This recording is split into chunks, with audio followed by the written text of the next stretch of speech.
Hola, ¿qué tal amigos? Bienvenidos a un episodio más de la Biblia bajo los lentes. En esta ocasión vamos a seguir estudiando algunos textos de Deuteronomios. De hecho van a ser los primeros 4 versículos de la parashá de esta semana.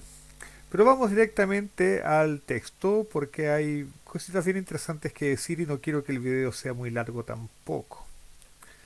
Eso es lo que digo todas las semanas, ¿no? Ok, entonces vamos a considerar el inicio de Parashá Nitzavim en el capítulo 29 de Deuteronomios y nos vamos a concentrar desde el versículo 10 en las Biblias en castellano, 9 en las Biblias en hebreo, hasta el capítulo, hasta el versículo 13 del mismo capítulo, hasta el versículo 13. Son apenas 4 versículos y nos van a dar motivo para conversar esta tarde. Vamos a colocar la Reina Valera del 60, que es la versión más utilizada. Dice así: Vosotros todos estáis hoy en presencia de Jehová vuestro Dios, los cabezas de vuestras tribus, vuestros ancianos y vuestros oficiales, todos los varones de Israel, vuestros niños, vuestras mujeres y tus extranjeros que habitan en medio de tu campamento, desde el que corta tu leña hasta el que saca tu agua, para que entres en el pacto de Jehová tu Dios y en su juramento que Jehová tu Dios concierta hoy contigo, para confirmarte hoy como su pueblo y para que Él te sea a ti por Dios, de la manera que Él te ha dicho y como lo juró a tus padres, Abraham, Isaac y Jacob. Ok, ese es el trecho que nosotros vamos a considerar. eh, y vamos entonces a hacernos tres preguntas. En realidad son 2 constataciones que vamos a hacer en este texto y vamos a hacer una pregunta finalmente que vamos a tratar de responder, pero no la vamos a cerrar del todo para que quede como motivo de meditación personal para ustedes también. En primer lugar, eh, no sé cómo comenzar esto bien, porque la Reina Valera en, y las Biblias en español en general no son muy felices en la traducción del versículo número 10. eh, Porque hay un matiz que tiene el texto hebreo que en general las, las Biblias en, en español no traen. De hecho, pero sí lo trae la nueva Biblia de Jerusalén. Entonces voy a comparar. La nueva Biblia de Jerusalén trae la numeración de los versículos al estilo de la Biblia hebrea, de hecho. Entonces, déjeme comparar el versículo 10 en la Reina Valera con la nueva Biblia de Jerusalén. Dice así: Vosotros todos estáis hoy en presencia de Jehová vuestro Dios. Eso es lo que dice la Reina Valera el, en la Reina Valera del 60. Véanlo cómo lo traduce la nueva Biblia de Jerusalén, que aquí corresponde al versículo 9. Aquí estáis hoy en pie todos vosotros de ante Yahvé vuestro Dios. Y aquí es mucho más feliz la nueva Biblia de Jerusalén cuando dice aquí estáis hoy en pie todos vosotros, en pie. Estar en pie es una buena traducción de la palabra nitzavim. Nitzavim en hebreo significa estar en pie. Y la idea del versículo 10, entonces, en la Reina Valera, es que el pueblo estaba todo en pie delante de la presencia de Dios. Y ese es un hecho muy importante. No es lo mismo estar simplemente en la presencia de Dios que estar de pie en la presencia de Dios. ¿Por qué? Primero, porque estar de pie es una señal de respeto delante de Dios. Cuando en mi generación, cuando uno era pequeño y entraba el profesor en la clase, que hacía uno se colocaba de pie. ¿Por qué? Porque es una señal de respeto. ¿Mm? Yo sé que hoy día eso no sucede en los colegios, no sé, yo sé que eso no sucede en las escuelas, pero en mi época, cuando éramos enseñados a respetar a los mayores y a las figuras de autoridad, uno se colocaba en pie. Estar en pie es un reconocimiento de autoridad, una señal de respeto. Pero por otro lado, es la señal de respeto de la persona libre. Es decir, veamos, estamos delante de Dios. ¿Cuál es la actitud natural que nosotros esperaríamos? Caer de rodillas, rostro en tierra, extendido en el suelo, porque porque finalmente uno tiene la sensación, y de hecho es cierto, que delante de Dios uno es nada, polvo, menos que polvo. Y las religiones en general tienden a enseñarnos que delante de Dios tenemos que humillarnos a tal punto de negar nuestro propio yo y nuestra propia voluntad. Pero aquí la Torá nos presenta algo muy distinto.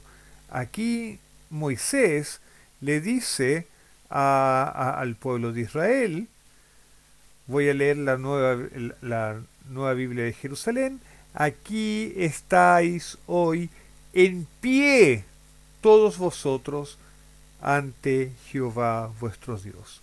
Estáis en pie, no están humillados, están de pie. Y ese es finalmente, creo yo, el, el objetivo mismo de la Torá. El objetivo de la Torá no es aplastar al ser humano, no es,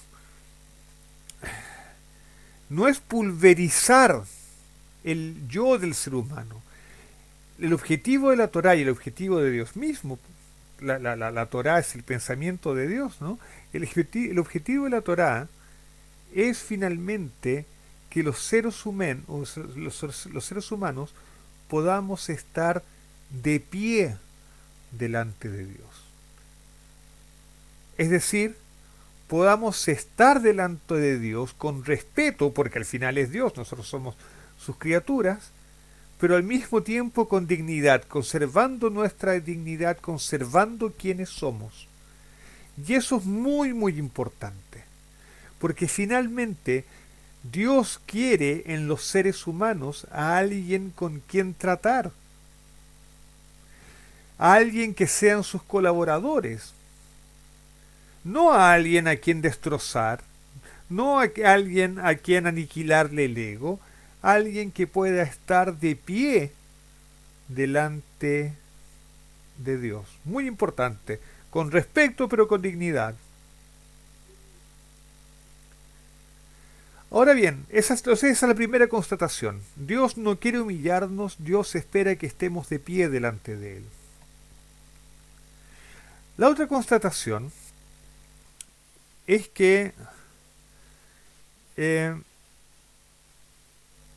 voy a volver a la Reina Valera 1960, dice, vosotros todos estáis hoy en la presencia de Jehová. Todos. ¿Y quiénes son todos? Bueno, los cabezas de las tribus, los ancianos, los oficiales, los varones, los niños, las mujeres, los extranjeros que habitan en medio de tu campamento también, los que se han allegado al pueblo, ¿no? Desde el que corta leña hasta el que saca tu agua, para que entres en el pacto de Jehová tu Dios y en su juramento que Jehová tu Dios concierta hoy contigo. ¿Quiénes estaban en pie delante de Dios? Todos, todos, desde el más pequeño hasta el más grande, desde el que tiene labores más sencillas hasta los dirigentes del pueblo. Y estaban todas las tribus, estaban todos con todas sus distinciones, pero estaban todos juntos. Probablemente habían personas muy desiguales. En cuanto a funciones, no es lo mismo el que saca el agua de los pozos del que dirige una tribu. Tienen rangos distintos dentro de la sociedad, pero están juntos. No es lo mismo pertenecer a la tribu de los levitas, a la tribu de Leví, que tiene las responsabilidades sacerdotales, que alguna de las otras tribus de Israel, que no pueden tener labores sacerdotales. Son distintos, pero están juntos. Están todos, todos con sus distintas funciones, cada uno con su característica. Están los extranjeros que se allegaron a Dios, los extranjeros que no nacieron, no nacieron en el pueblo de Israel, pero se unieron de alguna manera al pueblo de Israel por causa de su Dios. También están aceptados, forman parte de la comunidad, están todos. Los que forman parte del pueblo por muchas generaciones y los que están recién llegados, los grandes y los pequeños, los importantes y los aparentemente insignificantes, están todos. Y están todos no solamente unidos, sino que están todos en igualdad de condiciones delante de Dios, todos de pie. Y esto es extraordinariamente importante. ¿Qué nos muestra esto? Esto nos habla de un pueblo que, a pesar de que no todos son iguales y cómo podrían serlo, cada tribu tenía sus características, cada tribu tenía su idiosincrasia, cada nivel social tiene sus propias idiosincrasias, sus propias responsabilidades, tiene sus diferencias, pero están todos unidos. ¿Y qué los une? Los une el propósito de servir a Dios, por ejemplo. Hay algo que los une, no son solamente un conjunto de individualidades, conforman un pueblo. ¿Y cuál es la característica de ese pueblo? Es que todos ellos, todos en igualdad de condiciones, van a entrar, como dice el versículo 12, en el pacto de Jehová tu Dios. Y entran todos juntos. Y aquí esto es muy importante en la cultura de la Torá. En la cultura de la Torá hay individuos, pero también hay un pueblo, hay una comunidad. Y aquí estamos viendo la comunidad, la construcción de una comunidad respetando la particularidad de sus individuos. Y eso es muy importante. Tenemos individuos, pero estos individuos están construyendo una comunidad. Y al final, uno de los objetivos de la Torá es ese, es la conformación, es la construcción de una comunidad. Y esto es modelo para todas las comunidades de fe que quieran vivir según las enseñanzas de la Biblia.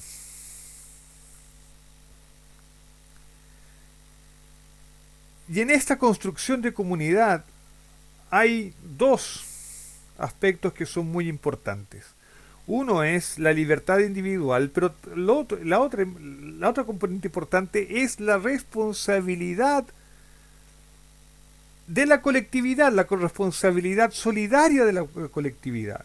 Al final, en la parashá anterior, nosotros habíamos leído, no lo estudiamos como parashá en este canal, pero sí en videos anteriores hemos leído, hemos estudiado las maldiciones del capítulo 27 de Deuteronomio. Al final habían maldiciones para el pueblo si es que el pueblo como colectividad no se portaba bien.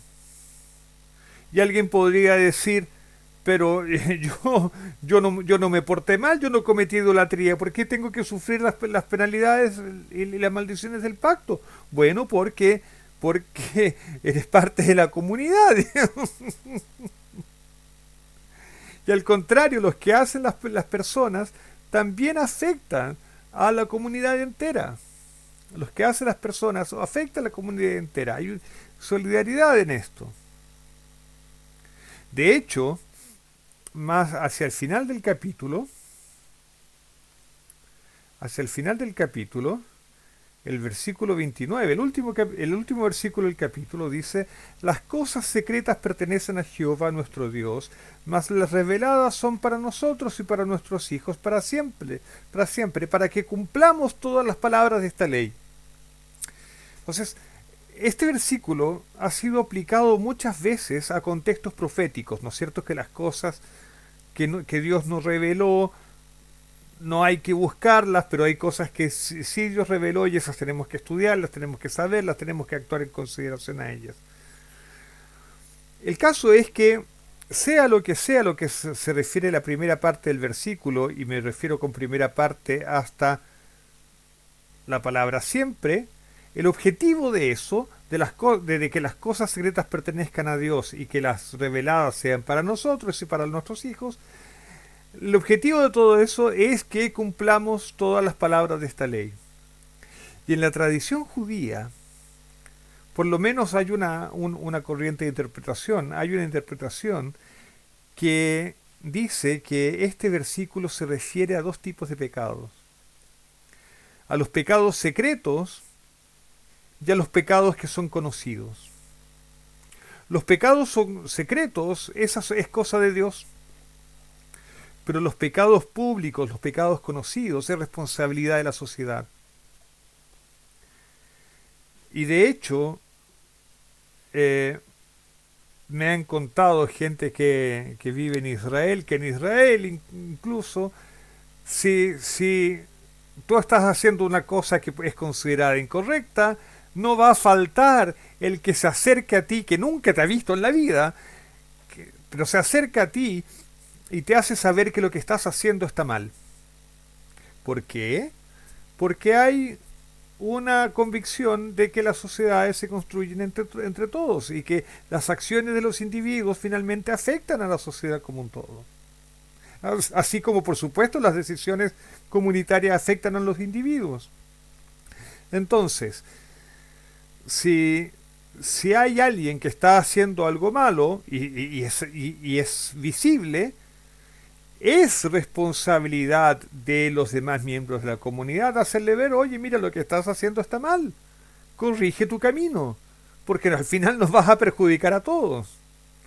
Y a propósito, esto no solamente ocurre en Israel, en Alemania también, por ejemplo. Si alguien te ve botando un papel en la calle, se va a acercar a ti y te va a decir: oye, no botes papeles en la calle, digamos. Porque las sociedades se construyen entre todos y al final todos somos responsables de que las cosas funcionen bien. Con los pecados secretos no hay vuelta que darle. Ahí es asunto entre la persona y Dios. Pero lo que es conocido es responsabilidad de todos. Entonces, volviendo a las consideraciones de de nuestro pasaje de estudio. La primera constatación entonces es que el pueblo está de pie, en una posición de respeto, pero de dignidad delante de Dios. Segundo, están todos en igualdad de condiciones y todos entrando en el pacto, todo, en una actitud que tiene componentes individuales y tiene que componentes comunitarios. Y en esta construcción de comunidad, todos somos responsables delante de todos, delante de la comunidad también. Y ahora quiero hacer una pregunta. Y la pregunta está motivada en el versículo 12,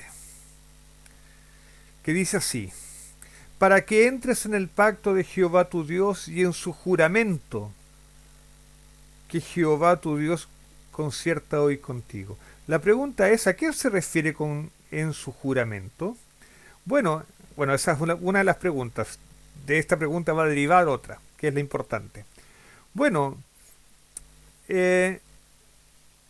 aquí juramento viene de la palabra Alá, que en realidad significa imprecación y que puede significar incluso maldición. De hecho, en el mismo capítulo, en algunos versículos más adelante, se va a usar con el significado de maldición. Entonces uno podría entender el versículo de la siguiente manera: para que entres en el pacto de Jehová tu Dios y en su maldición, que Jehová tu Dios concierta hoy contigo. ¿Y por qué mencionar maldiciones aquí? Bueno, porque en la sección anterior de la Torá, uno ya leyó que el pacto incluye bendiciones, pero también maldiciones. Bendiciones si el pueblo sigue la voluntad de Dios, y maldiciones si el pueblo se rebela contra Dios. Y la lista de maldiciones es larga, más de 98 si no me engaño. Y maldiciones terribles, incluyen Auschwitz, incluyen el Holocausto, la Shoah. Terrible. Entonces la pregunta importante que me hago yo cuando leo este versículo es: ¿por qué? ¿Por qué este pueblo que está delante de Dios de manera libre, conservando su dignidad, están de pie, por qué deciden entrar en este pacto donde potencialmente pueden recibir las consecuencias de las 98 maldiciones del pacto? Y de hecho históricamente ocurrió así. ¿Por qué entrar en este pacto donde potencialmente hay fuentes de sufrimiento tan grandes? En este pacto que puede ser causa de sufrimiento tan grande, ¿por qué aceptar? El pueblo podría haber dicho que no. Estaban de pie delante de Dios, conservando su dignidad. Estaban en condiciones de decir que no. Dios no los estaba obligando a entrar en el pacto. ¿Por qué aceptaron? De hecho, cuenta el Midrash son interpretaciones rabínicas que a veces toman formas de leyenda. Dice el Midrash que Dios, antes de hacer el pacto con Israel, le ofreció el pacto a otras naciones. ¿Mm? Y todas fueron negándose porque había alguna cosa en la ley que ellos sabían que no iban a poder cumplir. Y el pueblo de Israel dijo: nosotros oiremos y haremos. Haremos y oiremos en realidad, ¿no? Haremos y oiremos. ¿Por qué entraron en este pacto? Si tanto sufrimiento puede ser causado por las maldiciones del pacto. Yo creo que la solución a esta pregunta no está en el trecho que estamos considerando ahora, sino que en el comienzo del capítulo siguiente, en el capítulo 30, que nosotros también hemos estudiado, pero vale la pena responder. que dice así, capítulo 30, versículo 1 y siguientes, hasta el 3. Y sucederá que cuando hubieren venido sobre ti todas estas cosas, la bendición y la maldición que he puesto delante de ti, y te arrepintieres en medio de todas las naciones donde te hubiere arrojado Jehová tu Dios, y te convirtieres a Jehová tu Dios, y obedecieres su voz conforme a todo lo que yo te mando hoy, tú y tus hijos con todo tu corazón y con toda tu alma, entonces Jehová hará volver a tus cautivos, tendrá misericordia de ti, y volverá a recogerte de entre todos los pueblos a donde te hubiere esparcido Jehová tu Dios. Y después comienza a relatar cómo Dios le va a hacer bien al pueblo de Israel. De hecho, eh, eh, el, el, los textos siguientes, los versículos siguientes dicen que Dios va a volver a alegrarse en el pueblo y le va a volver a agradar, a hacerle bien al pueblo. Y fíjense lo que dice el versículo 6 del capítulo 30. Y circuncidará a Jehová tu corazón y el corazón de tu descendencia para que ames a Jehová tu Dios con todo tu corazón y con toda tu alma, a fin de que vivas. Y esa circuncisión del corazón que está en el futuro, desde el punto de vista de la Torá, asegura que el pueblo nunca más se va a rebelar contra Dios. Y por lo tanto nunca más va a sufrir las bendiciones, las maldiciones del pacto, va a recibir solamente las bendiciones del pacto. Y recordemos, esto yo lo he dicho en otros videos, pero recordemos que en hebreo los versículos 1 y 2 no están en modo condicional, están en el equivalente al modo indicativo en futuro. Entonces, estas profecías del capítulo 30 aseguran que a pesar que Israel tenga que pasar por circunstancias terribles, atroces, sufriendo la profundidad de las maldiciones del pacto, Israel va a volver a Dios y Dios va a volver a alegrarse en hacerle bien al pueblo y habrá un final feliz maravilloso. El final feliz está asegurado. Y ahora, ¿cómo contesta esto mi pregunta? Bueno, por qué el pueblo aceptaría entrar a un pacto donde potencialmente puede haber tanto sufrimiento? La única razón de entrar en ese pacto, creo yo, es tener la seguridad que al final todo va a resultar bien. Que a pesar de que efectivamente pueda y hubo mucho sufrimiento por la misma desobediencia del pueblo, al final el plan de Dios va a ser exitoso y todo saldrá bien y el final feliz va a estar asegurado. Y como enseña el Talmud y está repetido en el libro de Romanos por Pablo de Tarso, todo Israel será salvo. Entonces, ¿por qué entrar en el pacto? ¿Y por qué incluso los extranjeros que están en el medio del pueblo? ¿No? Porque las bendiciones de Dios no son solamente para el pueblo de Israel. ¿Por qué entrar en el pacto? Porque Dios es bueno y todo lo que hace Dios es en beneficio de la humanidad. Y eso es lo que hace toda la diferencia. Al final, entrar en el pacto con Dios tiene como única motivación el reconocimiento que Dios es bueno, que no hay en Él oscuridad, no hay en Él perversión de ninguna especie, no hay en Él maldad. Dios es pura bondad y todo lo que hace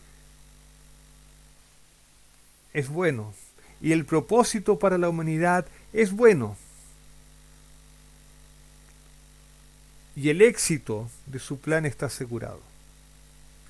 Y es en esa confianza que me gustaría que nosotros entráramos en este sábado con alegría, sabiendo que podemos estar en pie delante de Dios, manifestándole todo nuestro amor y todo nuestro cariño, manifestándole todo el respeto y toda la adoración por Él. Y conservando nuestra individualidad, conservando nuestra dignidad delante de Él, que podamos entrar en este sábado en unidad, sabiendo que somos distintos, evidentemente somos distintos, sabiendo que tenemos roles distintos que cumplir en este mundo y que cada uno tiene una función que nadie más podría hacer. Cada uno de nosotros aporta a este mundo algo que nadie más puede aportar. Y si faltara uno de nosotros, el mundo estaría completo y estaría incompleto. Así como si faltara los niños o las mujeres o los aguateros o los cortadores de leñas, el pueblo estaría incompleto. Que podamos entrar en este Shabbat de pie delante de Dios, todos juntos y teniendo la plena certeza que lo mejor que nos puede ocurrir es entrar en pacto con este Dios bueno, cuyo plan se realizará y realizará la bondad plena para todo el mundo. Que tengan un excelente Shabbat, Shabbat Shalom, y nos vemos. Chao, chao.